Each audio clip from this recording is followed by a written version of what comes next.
Les amis, bonjour à tous, très heureux de vous retrouver pour parler de l'actualité des joueurs du Real Madrid qui ont brillé cette nuit. Hendrik a encore une fois sauvé la Seleção dans les arrêts de jeu, tandis que Modric continue à 72 ans de performer au très haut niveau. Il s'est imposé contre le Portugal 2-1. En fait, aujourd'hui, on va revenir sur tous les joueurs du Real qui ont joué avec leur sélection. Tout d'abord, l'Espagne, la Roja, c'est important, c'est quand même le pays du Real Madrid. La Seleção, Modric, l'équipe de France qui, normalement, je devrais aller les voir ce soir du côté de Bordeaux. On doit me tenir au courant dans la journée.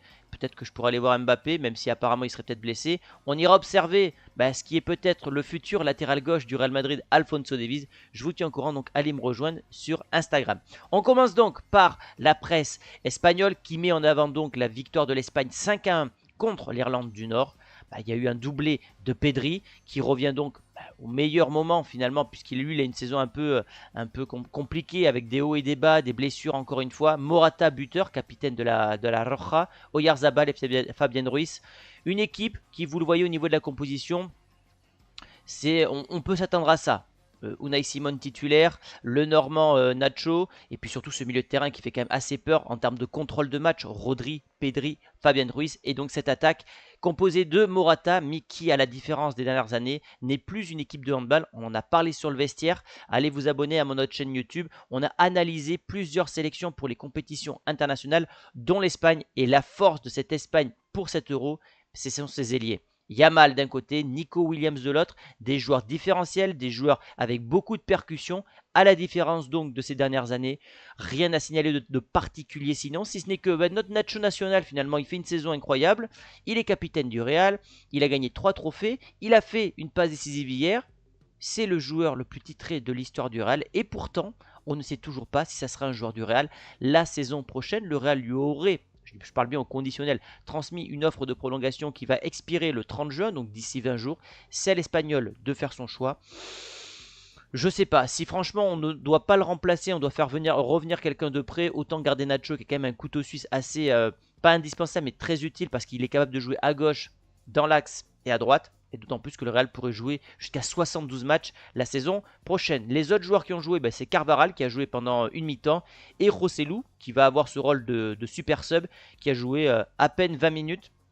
Voilà ce qu'on pouvait dire ce matin par rapport à l'équipe d'Espagne et donc aux joueurs du Real Madrid. On passe donc à la Seleção.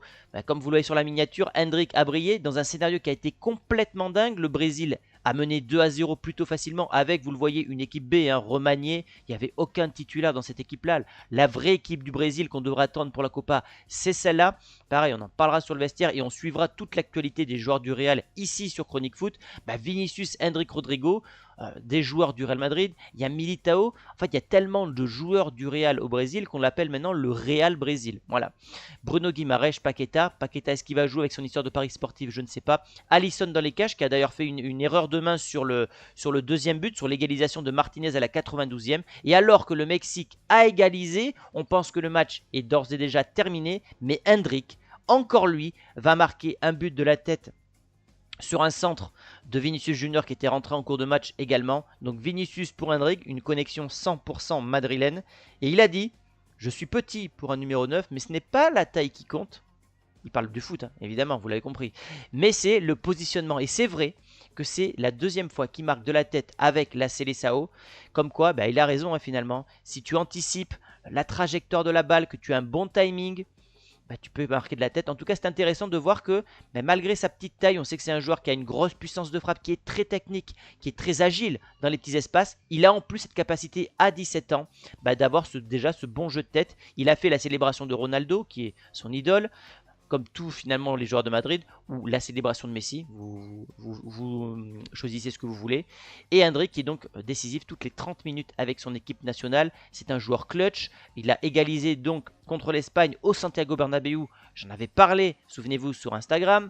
Il a marqué l'unique but à Wembley, c'était la victoire du Brésil 1-0. Ça faisait des dizaines d'années, je crois, que l'Angleterre n'avait plus perdu à domicile à Wembley. Ils ont perdu face au Brésil à cause d'Hendrik. Et il a donc donné la victoire hier face au Mexique. Ce qui prouve que ce joueur, à chaque fois qu'il rentre en jeu, alors qu'il n'a que 17 ans, on voit qu'il apporte une différence. C'est de bon augure, c'est même de très bon augure pour le Real Madrid. Donc on va suivre évidemment l'actualité d'Hendrik, de Vinicius, de Rodrigo pendant la Copa América. Militao a joué le match en entier, il a été plutôt correct. Hendrick a joué une demi-heure, donc il a marqué ce but à la 96e. Vinicius, pardon, a joué pendant un quart d'heure, c'est lui qui a fait l'assist, enfin la passe décisive à Hendrick. Rodrigo, lui, n'a pas participé. Voilà, mais bon, bref, il y a quand même pas mal de Brésiliens à suivre pour cette Copa América. Vinicius, qui lui sort d'une saison extraordinaire, il est favori au Ballon d'Or. S'il venait à gagner la Copa, le débat serait clos. Là, on sait qu'il peut y avoir un Bellingham, un Toni Kroos, pourquoi pas un Mbappé. Moi, je vous le dis depuis longtemps, les 4 premiers du Ballon d'Or seront 4 joueurs du Real Madrid. Mais en tout cas, Vinicius, qui a souvent pêché avec le Brésil, il n'a marqué que 3 buts en 30 sélections. C'est-à-dire qu'il marque tous les 10 matchs, c'est pas assez pour un joueur de sa dimension. S'il veut marquer de son empreinte de son pays, il doit gagner des trophées. Évidemment la Coupe du Monde qui n'a plus été remportée depuis 2002, mais également la Copa América. Un joueur comme Neymar n'a jamais remporté de trophée majeur avec le Brésil par exemple, ni de Copa, ni de Mondial. Il a cependant gagné les Jeux Olympiques. Donc voilà, Vinicius aura à cœur, je pense, cet été de confirmer sa très très bonne saison avec le Real Madrid. L'autre match à suivre hier soir, c'était Portugal-Croatie, avec donc la victoire des Croates 2-1. Le Portugal qui enregistre donc sa deuxième défaite sous l'ère Roberto Martinez. Un Portugal qui a été dominé dans le jeu. Alors, ils n'avaient pas tous les titulaires, mais quand même, ce qui prouve que cette équipe croate qu'on pense à chaque fois terminée, ils sont encore là. Voilà, donc vous avez la composition là avec le fameux milieu Kovacic, Brozovic, Modric. Il y avait Mayer, il y avait Kramaric, il y a Gvardiol de Manchester City. C'est un pays qui est tout petit, il y a seulement 4-5 millions d'habitants. Et chaque année, ils nous sortent des cracks. Donc la Croatie qui est dans le groupe de la mort, qui va rencontrer l'Espagne, qui va rencontrer l'Albanie, qui va rencontrer l'Italie. Est-ce que ça serait pas la surprise de cet Euro? Encore une fois, sachant qu'ils ont déjà fait une finale de Coupe du Monde. En tout cas, le Portugal qui ne va pas, évidemment, rentrer dans les meilleures dispositions possibles, même si ça reste un match amical. Le seul buteur portugais, c'est Diogo Jota. Maintenant, pareil, le Portugal, on en a parlé sur le vestiaire avec Christophe. Ils ont quand même une armada qui est absolument terrifiante, quelle que soit la ligne, défense, milieu, attaque. Je m'attends à ce que les Portugais aillent au minimum en demi-finale de cet Euro. Tout autre résultat serait, à mes yeux, un échec cuisant pour Roberto Martinez et ses joueurs. Modric qui a donc marqué hier sur penalty et jour pour jour, il avait inscrit son premier but à l'Euro en 2008. Vous voyez cette tête, on voit que il a pris un coup de vieux, c'est normal, il a pris quasiment 20 ans dans la gueule. Et hier soir, il a donc marqué un nouveau penalty. Quelle légende ce Modric, il ne s'arrêtera donc jamais, il va continuer du côté du Real Madrid, ça a été donc officialisé par Fabrizio Romano, il continuera l'année prochaine tandis que son compère de toujours Toni Kroos nous a pas quitté mais a décidé de prendre sa retraite. Il a bien sûr rencontré, et ça c'est les images qu'on aime, il est allé voir son ancien coéquipier avec qui il a brillé, Cristiano Ronaldo.